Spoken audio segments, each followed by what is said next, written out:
Hello friends, आज हम पढ़ेंगे इंग्लिश एक नया chapter, how I taught my grandmother to read by Sudha Murthy. ये एक लड़की की कहानी है जो कि 12 साल की रहती है और वो अपने ग्रैंड पेरेंट्स के साथ नॉर्थ कर्नाटका में रहती है। वहाँ पे जो ट्रांसपोर्टेशन सिस्टम होता है वो बहुत बुरा होता है। तो जो मॉर्निंग का न्यूज़पेपर होता है वो दोपहर तक आते न्यूज़पेपर दोपहर तक आते थे, और जो वीकली मैगजीन होती थी वो एक दिन लेट आती थी। तो वहाँ उस जगह पे एक बहुत पॉपुलर राइटर थी जिनका नाम था त्रिवेणी। वो कन्नड़ लैंग्वेज की राइटर थी, और उनकी एक बहुत पॉपुलर नोवेल थी जो जिसका नाम था काशी यात्रा। और ये इतना पॉपुलर इसलिए थी क्योंकि ये काफ़ी मतलब रियलिस्टिक कहानी लिखती थी, और जो नॉर्मल बातें होती हैं घर वाली, मतलब समझ सकते हो आप, उस टाइप की ये नॉवेल्स लिखती थी या फिर बुक्स लिखती थी। इसलिए वो बहुत ज़्यादा पॉपुलर थी। और उस नोवेल को उसको एक मैगजीन के रूप में निकाला गया था जिसका नाम था कर्मवीरा। वो एपिसोड वाइज इस काशी यात्रा के कई पार्ट पार्ट वाइज करके आता था।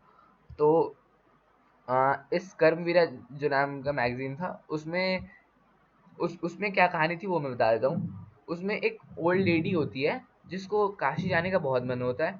और हिंदू धर्म में ऐसा मानते हैं कि जो काशी जाके और लॉर्ड विश्वेश्वर की पूजा पूजा करना बहुत पुण्य वाली बात मानी जाती है। तो वो ओल्ड लेडी बहुत सारी सेविंग्स करती है उसके लिए, और फिर उसके बाद वो एक ऑर्फन लड़की से मिलती है जो कि एक लड़के से प्यार करने लगती है, लेकिन उससे शादी करने के लिए उसके पास पैसे नहीं होते हैं। तो ये ओल्ड लेडी क्या करती है कि अपनी सारी सेविंग्स को जो उसने सेव कर रही होती है काशी जाने के लिए, वो सारी सेविंग्स दे देती है उस लड़की को। और कहती है कि अ, काशी जाने से ज़्यादा इम्पोर्टेंट है तुम्हारी तुम्हारी शादी ज़्यादा इम्पोर्टेंट है काशी से। अब वापस आते हैं इस स्टोरी पे जिसका नाम है how I taught my grandmother to read. तो इसमें जो वो बता रही हैं, ग्रैंड डॉटर बता रही है कि मेरी जो ग्रैंड मदर थी वो कभी स्कूल नहीं गई, तो उन्हें पढ़ना नहीं आता था। तो जो हर वेडनेसडे को मैगजीन आती थी उसे मैं पढ़ के उन्हें सुनाया करती थी, और वो खूब कंसंट्रेशन के साथ सुनती थी, और उन्हें सब कुछ बाय हार्ट याद हो जाता था। तो और उसके बाद जब शाम में मंदिर पे जैसे मंडलियाँ लगती है ना, औरत सारी जाके बैठती है वहाँ पे, वैसी मंडली लगती थी। और ये जाके वहाँ पे सब कुछ ये काशी यात्रा की डिस्कस करा करती थी। एक बार क्या हुआ कि मतलब ग्रैंड डॉटर को एक शादी में जाना पड़ गया। और वहाँ पे वो आपको बताइए कि शादी में प्लान में बहुत सारे चेंजेस हो जाते हैं कभी कभार। तो वो वहाँ पे सिर्फ 2 दिन के लिए गई हुई थी, लेकिन प्लान में कुछ चेंजेस की वजह से वहाँ पे उन्हें एक वीक तक रहना पड़ गया। फिर जब वो वापस आई अपने विलेज, तो उन्होंने देखा कि उनकी ग्रैंडमदर के आंखों में टीयर्स थी। तो फिर उन्होंने पूछा कि क्या हुआ। तो तब तो उनकी ग्रैंडमदर ने कुछ नहीं कहा। फिर जब वो दोनों सोने गए, तो उस वक्त गर्मी के सीज़न में ऐसा होता है कि हम छत पे जाके सोते हैं मूनलाइट में। तो वो भी ऐसा ही मूनलाइट में सो रहे थे छत पे जाके। तो फिर ग्रैंडमदर ने कुछ बातें करनी शुरू करी। तो उन्होंने बताया अपनी ग्रैंड डॉटर को कि जब मैं बहुत छोटी थी तब उनकी माँ की मृत्यु हो गई, और फिर उनको उनको गाइड करने के लिए कोई नहीं था, और उनके फादर भी बहुत बिजी पर्सन थे, इसलिए उन्होंने दूसरी शादी कर ली। और तब के ज़माने में लोग कोई ध्यान नहीं देता था कि लड़कियां क्या पढ़ रही हैं नहीं पढ़ रही हैं। तो तब के लिए कुछ भी मायने नहीं रखता था लड़कियों की पढ़ाई।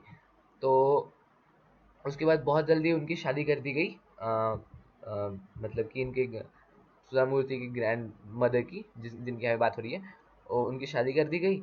और फिर उनके बच्चे हो गए, तो ये भी बहुत बिजी हो गई खाना बनाने में, और उनकी देखभाल करने के लिए बहुत ज़्यादा बिजी हो गई। और तो फिर इन्होंने सोचा कि अब तो मैं तो पढ़ नहीं पाई, लेकिन मैं अपने ग्रैंड चिल्ड्रंस को और चिल्ड्रंस को अच्छे से पढ़ाऊंगी।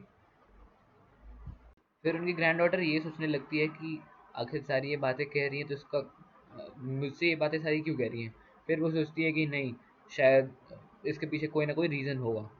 तो फिर इन सब बातों के बाद वो देखती हैं कि उनके ग्रैंड डॉटर के आइज़ में टीयर आ गई। तो उन्होंने पूछा कि आप रो क्यों रहे हो, क्या क्या मैं आपकी हेल्प कर सकती हूँ?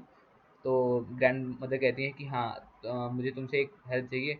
जब फिर वो एक बात सुनाती हैं कि जब तुम गई हुई थी वेडिंग पे, तब उस वक्त एक कबीरा का एक नया एपिसोड आया हुआ था। तो फिर मैं वो पढ़ नहीं पा रही थी। मैंने बहुत कोशिश करी उसको समझने की, लेकिन मुझे कुछ समझ में नहीं आया। फिर मैंने सोचा कि किसी और से पूछ लूँ। तो मुझे बहुत एम्बैरेसिंग फील हुआ और मैंने पूछा नहीं। और फिर अम, मैंने इसलिए भी नहीं पूछा क्योंकि सबको ये पता चल जाता कि मैं पढ़ नहीं सकती हूँ। फिर ग्रैंडमा कहती हैं कि आ, सब कुछ होते हुए के बावजूद भी मैं पढ़ नहीं पा रही, फिर इन सारे पैसों का क्या कोई वैल्यू ही नहीं है। तो अब इस पे कुछ आंसर नहीं करती है उनकी ग्रैंड डॉटर, और अवा को कंटिन्यू करने देती है। तो फिर अवा कहती है कि मुझे सीखनी है कन्नड़ लैंग्वेज, और मतलब उसको पढ़ कह सकते हैं, वो मुझे सीखनी है। और उन्होंने एक डेडलाइन फिक्स करी, जो था सरस्वती पूजा दशहरा की। वो डेडलाइन फिक्स करी उन लोगों ने। और फिर हल्का सा मुस्कुराई, जो उनकी ग्रैंड डॉटर थी, वो हल्का मुस्कुराई। फिर उन्होंने कहा कि ठीक है, मैं आपको पढ़ाऊंगी। और नेक्स्ट डे से उन लोगों ने पढ़ाई शुरू कर दी। और एवा जो थी वो बहुत अच्छी स्टूडेंट थी। जो भी उनको टास्क दिया जाता था उसको बार बार रिपीट करती थी ताकि वो कभी भूले ना। और वो अपनी ग्रैंड डॉटर की पहली स्टूडेंट थी, इसलिए वो और इंटरेस्ट से पढ़ाती थी उन्हें। फिर अच्छे से पढ़ाई करने के बाद कुछ दिन बाद दशहरा फेस्टिवल आ गया, जैसे यूजुअली आता था। और जो ग्रैंड डॉटर थी वो चली गई, सीक्रेटली चली गई एक बुक खरीदने के लिए, काशी यात्रा, जो कि एक नोवेल के रूप में मतलब उसे पब्लिश कर दिया गया था। तो वो जब वापस आई तो ग्रैंड मदर ने उन्हें पूजा प्लेस पे बुलाया और उन्हें बैठने के लिए बोला। और उन्होंने एक फ्रॉक गिफ्ट करा जो उन्होंने खुद बनाया था। फ्रॉक मटेरियल गिफ्ट गिफ्ट करा उन्होंने अपनी ग्रैंड डॉटर को। और एज मतलब रिस्पेक्ट शो करने के लिए अपने टीचर के प्रति। और फिर उन्होंने वो उनकी ग्रैंड मदर बेंड हुई उनके पैर को टच करने के लिए। तो फिर वो हल्का सा पीछे हो गई उनकी ग्रैंड डॉटर। और वो कहने लगी कि ये रॉन्ग है। हाँ, हमारे इंडियन ट्रेडिशन में ऐसा कुछ नहीं होता कि बड़े अपने छोटे की पैर टच करें। हमारे ट्रेडिशन में ये होता है कि हम अपने से बड़े के ही फीट को टच करते हैं। तो उनकी ग्रैंड मदर उन्हें कहती हैं कि मैं तुम्हें एज माई ग्रैंड डॉटर नहीं, तुम्हें तुम्हारी फीट को टच कर रही हूँ। मैं तुम्हें एज अ टीचर तुम्हारी फीट को टच करना चाहती हूँ। तो फिर वो कहती हैं ठीक है, एक्सेप्ट कर लेती हैं और अपनी फीट को टच करने देती हैं। और वो फिर रिटर्न में फिर से वो उनकी ग्रैंड डॉटर उनकी फीट को टच करती हैं, और जो वो गिफ्ट लेके आई होती हैं वो उन्हें दे देती हैं। और फिर अब जो ग्रैंड मदर होती हैं वो उस गिफ्ट को खोलती हैं, काशी यात्रा नॉवल को। और उसमें जो टाइटल होता है द काशी यात्रा बाय त्रिवेणी, वो उसे पढ़ के सुना देती हैं। और इससे ये प्रूव हो जाता है कि वो अब अच्छे से पढ़ना सीख गई थी। Well, this is the end of the chapter. Hope you liked it. Thank you.